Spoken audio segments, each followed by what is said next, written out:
76 साल में मेरे भारत से एक बार भी ये आवाज नहीं उठी कि फलाना मस्जिद में बम धमाके से मस्जिद को उड़ा दिया गया। पर इस 76 साल में ना जाने लाखों बार हमने ये आवाज सुन ली कि हमारे पड़ोसी मुल्क पाकिस्तान में कितनी मस्जिदों को, कितनी मंदिरों को, कितने इमामबाड़े को, कितने मदरसे को उड़ा दिया गया धर्मों और फिरकों के आधार पर बांट करके। अभी आपने जर्नलिज्म की बात की है Shoaib. Over the period of 3 decades, 98 journalists was murdered in Pakistan, and they still are waiting. They didn't get justice. और आप सोचो, जिसको आप लोग दुश्मन मुल्क बोलते हो, वहां पर आपका जर्नलिस्ट आता है और वो बड़े मजे में तारीफों के पुल बांधता है। मोहम्मद समी ने 5 विकेट लेने के बाद मेरी मिट्टी मेरी देश का नारा लगाया। मोहम्मद समी ने विराट कोहली के पैर को छू करके आशीर्वाद लिया। इस बारे में पाकिस्तान की मीडिया बात नहीं करेगी। मोहम्मद समी सजदा नहीं कर पाए। बारे रे रे रे रे कौन सी नौटंकी है पाकिस्तान की? कहां से लाते हैं इतनी नफरत? कौन से दुकान में बिकता है ये नफरत? और एक ऐसे व्यक्ति ने ये बात आपके पाकिस्तान के मेनस्ट्रीम मीडिया में बोली है जो खुद अपने जमाने में एक अच्छा खिलाड़ी रह चुका है। हसन रजा ने ये बात बोली है और मुझे बहुत हंसी आई उनके ऊपर, बहुत हंसी आई। हालांकि वसीम अकरम ने उनको टारगेट किया है, आपके ही पाकिस्तानी प्लेयर ने उनको टारगेट किया है कि इतनी दकियानूसी बातें नहीं करनी चाहिए, और उन्होंने एकदम तुरंत उनको टारगेट करके कहा है। लेकिन हसन रजा अपनी बातों से मुकरे नहीं है, या उन्होंने अपनी बात को वापस नहीं लिया है, और बेवकूफी की हदों को पार करते हुए उन्होंने बॉल के चिप के बारे में बात की है, जिसके लिए पूरी दुनिया हंस रही है। 72.7% बलात्कार हमारे भारत में मुसलमान करते हैं, जिसमें कई नाम तो मुझे एकदम जुबान से याद है क्योंकि मैं ऐसे केसेस देख चुकी हूँ। पॉक्सो जो है, पॉक्सो केसेस में 69.7% भारत के मुसलमान पड़े हुए हैं। पॉक्सो, छोटी छोटी बच्चियों का बलात्कार करने में।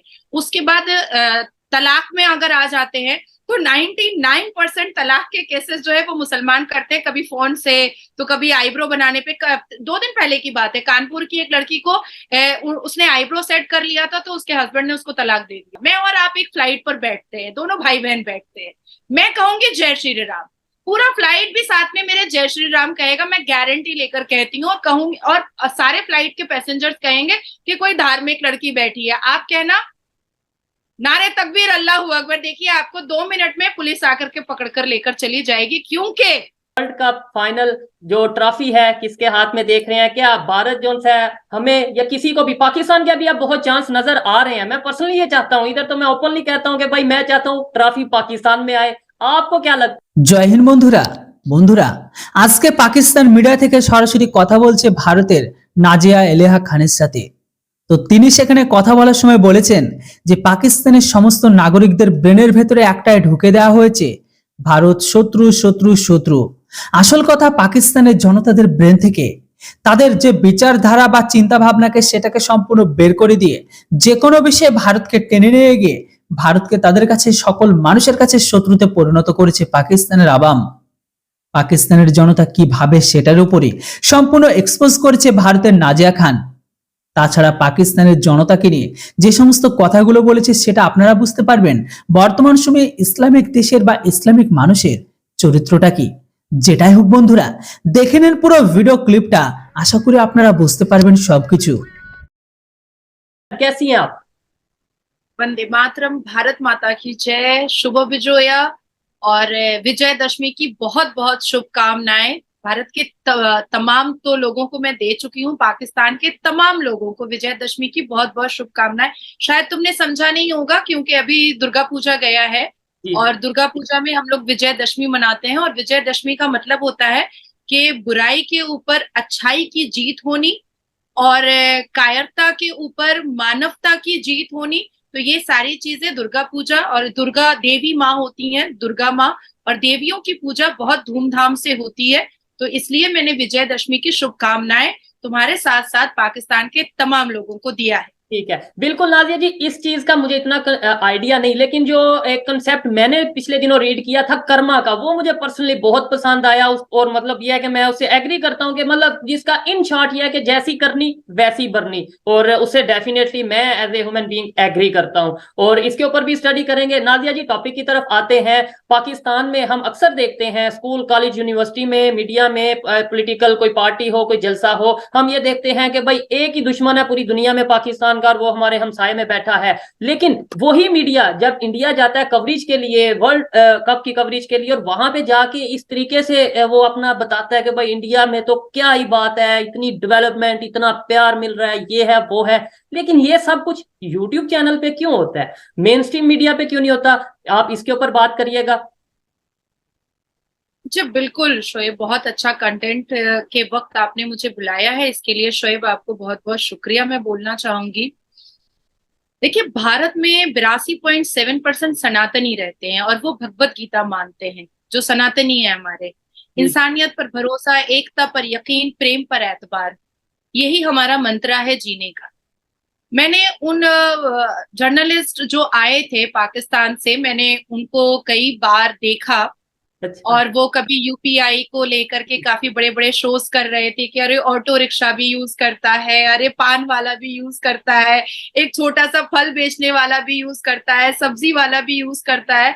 तो मैं उसमें और आप लोगों को थोड़ा सा क्लियर कर दूं कि जो हमारे यहाँ चप्पल बनाते हैं ना, वो भी यूपीआई यूज करते हैं, ठीक है। वो भी यूज करते हैं। मतलब UPI, digital India, Modi ji ने खुद कहा था कि हम भारत को डिजिटल कर देंगे, तो डिजिटल भारत हो चुका है। कभी उन्होंने ट्रेन की बहुत तारीफ की, ट्रेन के खाने की बहुत तारीफ की।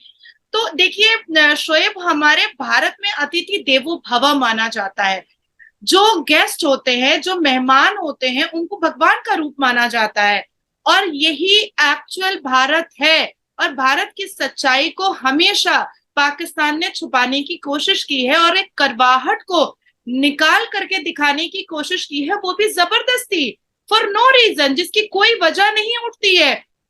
जितने भी लोग भारत आते हैं आपके पाकिस्तान से, वो दोबारा वहां पर पाकिस्तान जाने के बाद यही कहते हैं कि भाई भारत में तो हिंदू और मुसलमान पता भी नहीं चलता है, ये तो कितने आराम से रहते हैं, हमें तो फील भी नहीं होता है कि कौन हिंदू है, कौन मुसलमान है, कौन यहूदी है, कौन क्रिश्चियन है, कौन अहमदिया है, कौन शिया है, कौन बरेलवी है, कुछ समझ में नहीं आता है। सब आपस में रहते हैं। इवन शोएब, मैं अपने एक्सपीरियंस को मैं शेयर कर सकती हूँ कि जब मैं कोर्ट के बाहर रहती हूँ, तो जो चाय का प्याला मैं पकड़े होती हूँ, उसमें से एक सिप मैं ले लेती हूँ, और दूसरा सिप लेने वाला कौन से धर्म का होता है या होती है, इसको हम लोग नोटिस भी नहीं करते हैं, इस चीज को हम लोग नोटिस भी नहीं करते हैं। और सेम वही कल्चर जब कोई पाकिस्तान से आता है, तो हम तो यही है, हम तो जो है वो है। और वो इस चीज को देखने के बाद वो सोचता है कि हमने जो बचपन से लेकर के जवानी तक, बुढ़ापे तक जो पाकिस्तान में करवाहट सुनी है, क्या वो सच है, या जो हम अपनी नंगी आंखों से आंखों को पथरा करके भारत के अंदर इतना भरोसा, इतना यकीन, इतना प्रेम, इतनी मानवता, इतनी इंसानियत को हम देख रहे हैं। सच में ये भारत है, सच में ये भारत है। अब मैं आपको एक और चीज मैं क्लियर कर देना चाहती हूँ। सारे धर्मों को सम्मान देते हुए 76 सालों से मेरा भारत महान रहा है, सारे धर्मों को सम्मान देते हुए। इस 76 साल में मेरे भारत से एक बार भी ये आवाज नहीं उठी कि फलाना मस्जिद में बम धमाके से मस्जिद को उड़ा दिया गया। पर इस 76 साल में ना जाने लाखों बार हमने ये आवाज सुन ली कि हमारे पड़ोसी मुल्क पाकिस्तान में कितनी मस्जिदों को, कितनी मंदिरों को, कितने इमामबाड़े को, कितने मदरसे को उड़ा दिया गया, धर्मों और फिरकों के आधार पर बांट करके। अभी आपने जर्नलिज्म की बात की है Shoaib. Over the period of 3 decades, 98 journalists was murdered in Pakistan, and they still are waiting. They didn't get justice. आप भी एक लॉ के स्टूडेंट हैं शोएब, आपको ये जानना बहुत जरूरी है कि 98 जर्नलिस्ट 3 decades में मर्डर हुए हैं और उनको आज तक जस्टिस नहीं मिली है। वो केस आज भी आपके पाकिस्तान में अटका हुआ है। और आप सोचो, जिसको आप लोग दुश्मन मुल्क बोलते हो, वहां पर आपका जर्नलिस्ट आता है और वो बड़े मजे में तारीफों के पुल बांधता है, बड़े मजे में ऑटो में घूमता है, ट्रेनों पे घूमता है, फ्लाइट पे घूमता है, पान वाले के पास जाता है, अच्छे लोगों से मिलता है, बड़े लोगों से मिलता है, एकदम डाउन टू अर्थ लोगों से मिलता है, और तारीफ के अलावा उसके मुंह से कुछ भी नहीं निकलता है। अब आप समझ के रखो, यही चीज है नादिया जी। यही फैक्ट है, यही फैक्ट है शोएब, यही फैक्ट है। नादिया जी इधर जो मेरा मैं देखें, मैं तो ऑलमोस्ट 1.5 से 2 साल हो चुके हैं प्रॉपरली इस कंटेंट पे काम कर रहा हूँ। मुझे पता है, काफी हद तक पता है, वहां इंडियन से मेरी बात होती है, आप जैसे लोगों से बात होती है, मुझे आइडिया है डेवलपमेंट को लेके या ये सब चीजों को लेके। ये मेरे लिए हैरत वाली बात नहीं थी कि एक जर्नलिस्ट ने जाके बताया कि वहां पे यूपीआई सिस्टम है, जर्नलिस्ट ने जाके बताया वहां पे इलेक्ट्रिक ट्रेन है, वहां पे बहुत डेवलपमेंट है। ये मेरे लिए हैरत वाली बात नहीं थी। मेरे लिए हैरत वाली बात यह है कि अपने यूट्यूब चैनल पे अगर वो ये कंटेंट डाल रहे हैं तो मेन स्ट्रीम मीडिया पे भी साथ साथ रिपोर्टिंग कर रहे हैं। मैं उन्हें देख रहा हूं पाकिस्तान में, बोल न्यूज एक बड़ा चैनल है, वहां पे बैठते हैं। तो यही चीजें वहां पे भी डिस्कस करनी चाहिए, क्यों नहीं की जा सकती? इसके ऊपर आप क्या कहेंगी? और फिर उसके बाद हम बात करेंगे वर्ल्ड कप के हवाले से। बिल्कुल, इसको मैं थोड़ा सा डिटेल्स में बताना चाहूंगी शोएब। जी जी। देखिए, अब पाकिस्तान की सरकार ने 1 नवंबर का डेडलाइन दिया था वही मुसलमान अफगानियों को। वो भी वही मुसलमान है जो हम है, जो वो कुरान पढ़ते हैं, हम भी वही कुरान पढ़ते हैं, आप भी वही कुरान पढ़ते हैं। आज भी भारत में जिन्ना के बनाए हुए 1937 के शरिया लॉ को मानने के लिए हम जैसे पढ़े लिखे मुसलमानों को मजबूर किया जा रहा है, ठीक है, जो यहाँ पर मुस्लिम ठेकेदार बैठे हुए हैं। अफगानियों 1.7 मिलियन अफगानियों के सर से छत छीनना, पेट से रोटी छीनना, उनको लूटना, उनके घरों पर बुलडोजर चलाना और डेडलाइन 1 नवंबर का दे करके उनको तड़ी पार करवाना, उनको बॉर्डरों से धक्के मारकर निकालना और उनके बच्चों को के साथ इतना इतना अत्याचार करना, क्या ये मानवता है? क्या ये इंसानियत है? क्या इस बारे में पाकिस्तान की मीडिया बात करना चाहेगी? क्या इस बारे में पाकिस्तान की मीडिया कुछ बोलना चाहेगी? मोहम्मद शमी ने मिट्टी चूमा, मोहम्मद शमी ने 5 विकेट लेने के बाद मेरी मिट्टी मेरी देश का नारा लगाया, मोहम्मद शमी ने विराट कोहली के पैर को छू करके आशीर्वाद लिया। इस बारे में पाकिस्तान की मीडिया बात नहीं करेगी। मोहम्मद शमी सजदा नहीं कर पाए, बारे रे रे रे रे रे। कौन सी नौटंकी है पाकिस्तान की? कहां से लाते हैं इतनी नफरत? कौन से दुकान में बिकता है ये नफरत? कहां से बटोरते हैं?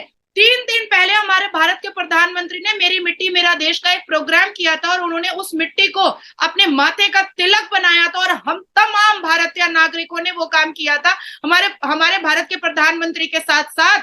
और उस वक्त भी मैं दिल्ली में थी और मोहम्मद शमी ने जब मिट्टी का शुक्रिया अदा किया, इस भारत की भूमि का शुक्रिया अदा किया, तो कह दिया गया पाकिस्तान में कि भैया उसको सजदा नहीं कर पाया वो। अरे क्या बके जा रहे हो? मैं दूसरी बात बताना चाहूंगी कि क्या पाकिस्तान की मीडिया ने कभी भी ऑनर किलिंग के बारे में कोई बात की है? अपने यहाँ की सच्चाई के बारे में बात बताई है? 1 March 1990 Dera Ghazi Khan honour killing, 15 July 2016 27 models की honour killing. As per the human rights commission of Pakistan around 1000 women are killed in the name of honour killing. और 2021 का मैं रिपोर्ट दे रही हूं कि हर साल 1000 से ऊपर औरतों को ऑनर किलिंग की जाती है, 477 केसेस 2022 के आज भी पेंडिंग है। अजहर नाम का एक आई विटनेस है जिसको बार बार मारने की कोशिश की जा रही है और वो छुप रहा है। ये मैं आपके कोर्ट का बता रही हूँ। ठीक है। तो इस बारे में तो आपकी पाकिस्तान की मीडिया बात नहीं करती, अपनी सच्चाई नहीं बताती है, अपनी अश्लीलता की हदें नहीं बताती है, अपनी शैतानी हरकतें नहीं बताती है, अपनी जिहादी एक्टिविटीज नहीं बताती है, अपनी